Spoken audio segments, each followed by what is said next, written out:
जय श्री कृष्णा। राधे राधे। भक्त जनों, आज आप श्रवण करेंगे संकट चौथ की व्रत कथा। संकट चौथ का पावन दिन भक्तों के जीवन से हर प्रकार के संकट, बाधा और कष्ट को दूर करने वाला माना जाता है। इस शुभ तिथि पर प्रथम पूज्य भगवान श्री गणेश की विशेष आराधना की जाती है, जिन्हें विघ्नहर्ता और मंगलकर्ता कहा गया है। कहा जाता है कि जो श्रद्धालु सच्चे मन से संकट चौथ का व्रत रखते हैं, उनके जीवन में आने वाली सभी परेशानी वो गणपति पापा की कृपा से समस्त दूर हो जाता है। यह व्रत धैर्य, आस्था और विश्वास का प्रतीक है। माताएं अपने परिवार की सुख शांति और संतान की मंगल कामना के लिए यह व्रत करती है। वही भक्त जन अपने जीवन के दुख, रोग और बाधाओं से मुक्ति पाने के लिए गणेश जी का स्मरण करते हैं। आइए इस पावन अवसर पर संकट चौथ व्रत की पूर्ण कथा को श्रवण करें और भक्ति भाव से साथ श्रवण करें, जिससे भगवान गणेश की विशेष कृपा हमारे जीवन में वो बनी रहे। आप सुने चौथ माता की व्रत कथा। एक सेठ और सेठानी थी, उनके एक बेटा और बहू थी। बहू सबको भोजन करवा के फिर सवाए भोजन करती थी। एक पड़ोसिन ऐसी भी थी जो रोज पूछती कि बहू आज क्या बनाई, क्या खाई है। बहू कहती है ठंडो बासी। एक दिन उसके पति ने ऐसे सुनकर विचार किया कि आज तो पकवान बनाए जाए, फिर देखे कि मेरी पत्नी क्या करती है। उसने तरह तरह के पकवान बनाया और घर के सभी लोगों ने एक साथ बैठकर भोजन किया। आज भी पड़ोसिन ने पूछा तो बहू ने कहा ठंडे बासी। सेठ का बेटा सोचने लगा कि जरूर कोई बात अवश्य है जिससे कि मेरी पत्नी ऐसा कहती है। उसने पत्नी से पूछा, तुम रोज ठंडे बासी खाए ऐसा क्यों कहती हो, जबकि अपना सबने एक साथ बैठकर कई तरह का पकवान खाते हैं। उसकी पत्नी बोली, आप जो खा रहे हो वो बाप बूढ़े की कमाई है। जिस दिन आप काम कर लाओगे उस दिन मैं समझ जाऊंगी कि ताजा भोजन कर रहे हैं। अब एक दिन लड़के ने माँ से कहा, मैं एक बड़े शहर में कमाई करने जा रहा हूँ। माँ बोली, बेटा अपने पास इतना धन है कि खाए से नहीं घटेगा। माँ के माना करने पर भी बेटे ने सवाए कमाने का जिद कर लिया और जाते समय पत्नी से कहा, मैं जब तक कमा कर बहुत सा धन लेकर ना आऊं, तुम चूल्हे की आग मत बुझने देना। एक दिन चूल्हे की आग बुझ गई तो वो मन ही मन घबराने लगी, कहीं मेरे पति पर संकट तो नहीं आन पड़ा। जल्दी से पड़ोस में से आग लाकर चूल्हे में राख दूं, ऐसा विचार करके पड़ोस में गई। वहाँ पड़ोसिन चौथ माता का व्रत पूजन कर रही थी। पड़ोसिन ने कहा, थोड़ी देर में आकर ले जाना। बहू ने पड़ोसिन से पूछा, आप यह व्रत क्यों करती है, इससे क्या मिलता है। पड़ोसिन ने कहा, चौथ माता के इस व्रत को करने से अन्य लक्ष्मी मिले और अपनी मनोवांछित फल मिल जाता है। अब बहू भी चौठ माता का व्रत करने लगी। दीवार पर चौठ माता बनाई। उस दिन घी गुड़ का चूरमा बनाकर रात्रि को चंद्रमा को अर्घ देकर भोजन करती है।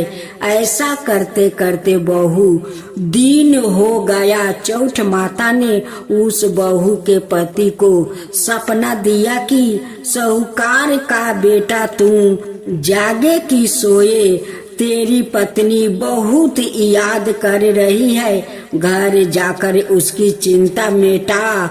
तू दुकान खोल कर कंकु केसर का पगलाए बन के बैठ जाना। आज तेरा हिसाब किताब चुकता हो जाएगा।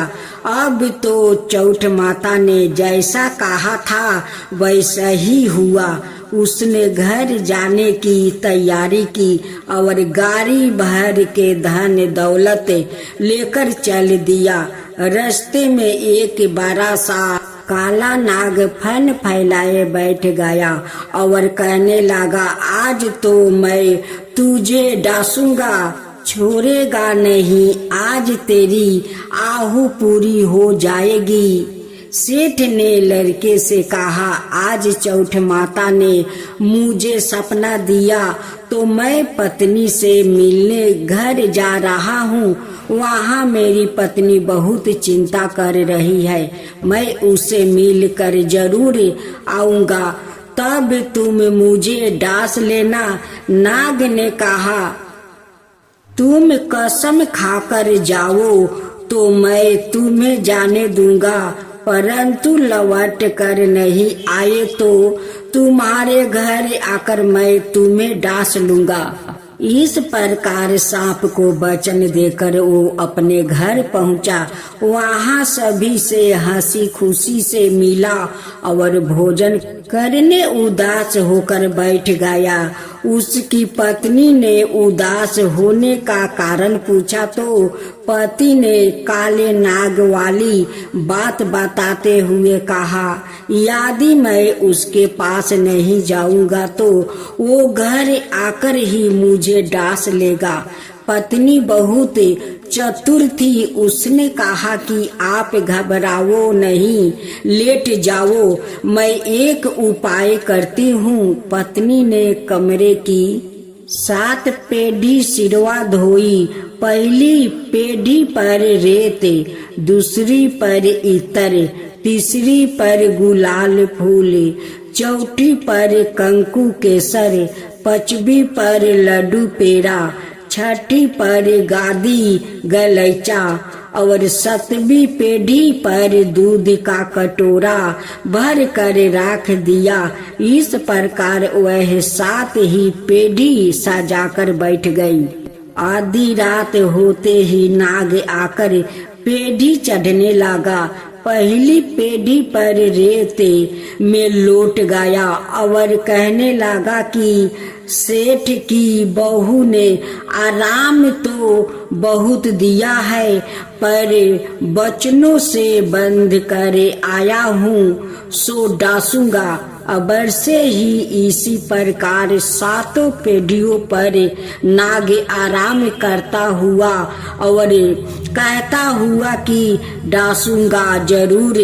कमरे के जाने ही वाला था कि चौठ माता ने विचार किया कि मैं इसे नहीं बचाऊंगी तो संसार में धर्म कर्म और व्रत पूजन को कौन मानेगा। अब तो गणेश जी, चंद्रमा जी और चौठ माता ने उसे बचाने का विचार किया। चंद्रमा जी ने उजाला किया, चौठ माता ढाल बनी और गणेश जी ने तलवार लेकर नाग को मार दिया और ढाल से ढाक दिया। अब बहू भी थकी हारी सो गई। दिन उगा तो लोग बेटे से मिलने आए, परंतु बेटा बहू तो उठे ही नहीं थे।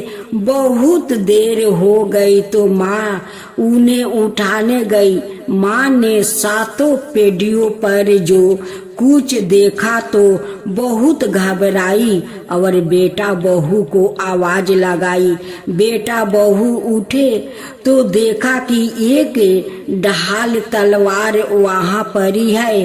अब ढाल उठाई तो वही काला नाग मारा हुआ पड़ा था। बेटा बहू ने सोचा कि आज तो धर्म कर्म ही आरे आए, जो भगवान गणेश जी और चौठ माता ने अपनी रक्षा की है।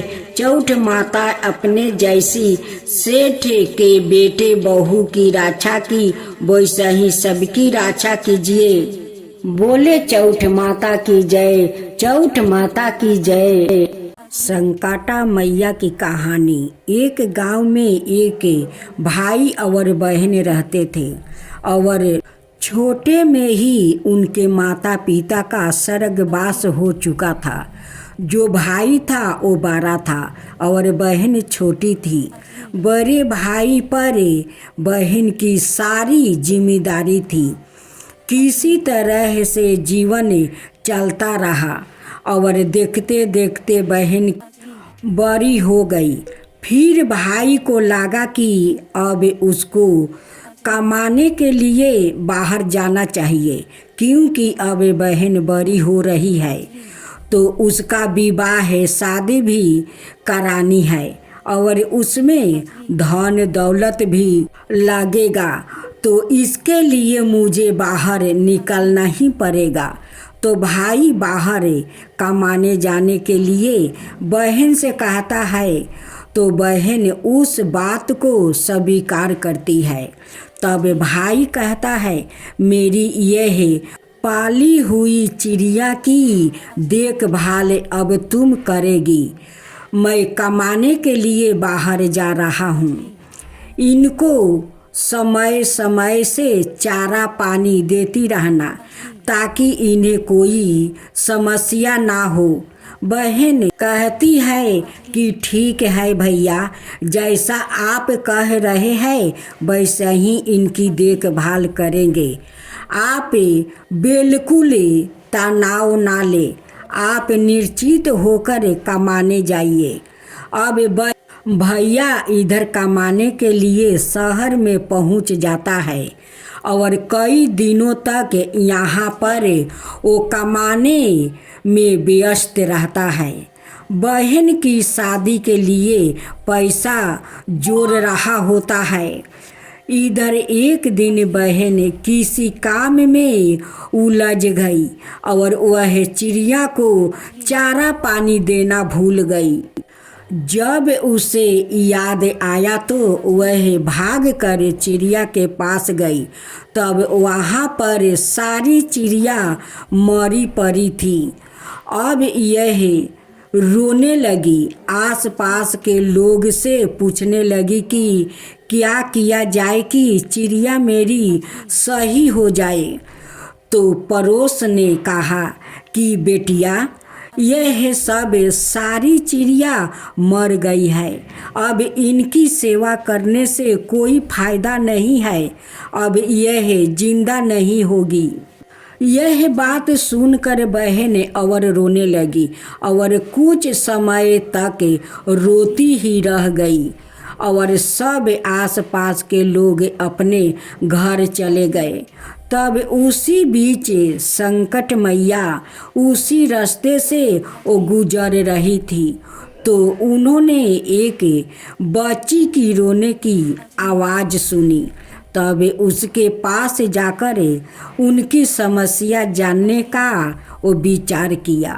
तब माँ ने एक बुढ़िया का रूप बनाकर उस बच्ची के पास गई और पूछने लगी कि बेटी, आप क्यों रो रही है। तब बेटी ने अपनी सारी व्यथा बुढ़िया माई को वो सुना दिया और माँ की चरणों से लाग कर बच्ची रोने लगी। अब माँ को दया आ गई। माँ ने कहा कि रोवो मत, हम जैसा कह रहे हैं वैसा ही करो। अगर आपकी चिड़िया फिर से वो जिंदा हो जाएगी तो संकट माता की पूजा करवा देना। बच्ची ने कहा, हाँ माता, अगर जिंदा हो जाए तो हम संकट माता की पूजा करेंगे। तब बुढ़िया माँ ने एक लोटा जल मंगवाई और जल को छूने के बाद बच्ची को दे दिया और कहा कि यह जल सारी चिड़िया के ऊपर छिड़क दे और अंदर जाकर संकट माता को प्रणाम करके आए। तो बच्चे ने अपने घर में जाकर संकट माता को प्रणाम किया और जब वह वापस आकर चिड़िया को देखी तो सारी चिड़िया जिंदा हो चुकी थी और बुढ़िया माँ भी गायब हो चुकी थी। अब बच्चे के खुशी का ठिकाना नहीं रहा। वो बहुत खुश हुई, नहीं तो वह भी सोच रही थी भैया शहर से आएंगे तो क्या कहेंगे, एक चिड़िया की देखभाल नहीं कर पाई, हम तुम्हारी देखभाल माता पिता के ना होते हुए भी किसी तरह से किए। अब कुछ दिन बीतते ही भाई भी काम कर वापस आ गया। उन्होंने अपनी चिड़िया को देखा तो वह पहले से वो ज़्यादा फूलित स्वस्थ नजर आई। तो उन्होंने अपनी बहन से पूछा कि बहन, इनकी देखभाल आप किस तरह कर रही थी? क्या जो हम चारा खिलाते थे वही खिला रही हो या कुछ दूसरा? तो बहन सकुचते हुए भाई से कहा कि भैया एक बात कहे, अगर आप नाराज ना हो तो। भाई ने कहा, बहन कहो, नाराज क्यों होंगे? तो बहन ने अपनी सारी बातें बताई। भैया एक दिन हम काम में व्यस्त हो गया और चिड़िया को चारा पानी देना भूल गई और सारी चिड़िया मर गई। तब एक बुढ़िया माँ आई और वह हमको कुछ उपाय बताई और फिर वह उपाय करने से सारी चिड़िया वो जिंदा हो गई।